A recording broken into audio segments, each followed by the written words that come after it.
یہ تے مسئلہ سمجھ لو کیونکہ عقیقے دا بڑا رولا پیندا ہے۔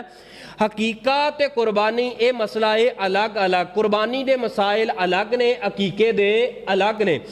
قربانی واسطے دوندہ ہونا شرط ہے، عقیقے واسطے دوندہ ہونا شرط نہیں۔ دوندہ نہ بھی ہوئے گا نا پھر بھی جڑا نا عقیقہ لگ جائے گا، لیکن قربانی واسطے شرط ہے۔ عقیقے اندر کان وغیرہ کوئی تھوڑا بہتا کٹیا ہوئے، سراخ ہوئے تے عقیقہ لگ جائے گا، لیکن قربانی دے اندر نہیں لگے گا۔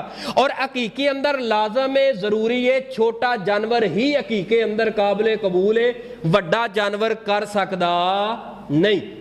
حدیث ہے مستدرک حاکم دی، سیدہ عائشہ صدیقہ رضی اللہ تعالی عنہا دے کولوں پوچھیا گیا، عبد الرحمن بن ابی بکر نو اللہ پاک نے پتر دیتا، ماں جی میرا دل کردا ہے میں اونٹ ذبح کراں، کیونکہ قبیلے زیادہ ہے، لوگ زیادہ ہے، برادری زیادہ ہے، رشتہ دار زیادہ ہے، تاکہ زیادہ تو زیادہ لوگ کھا جان گے۔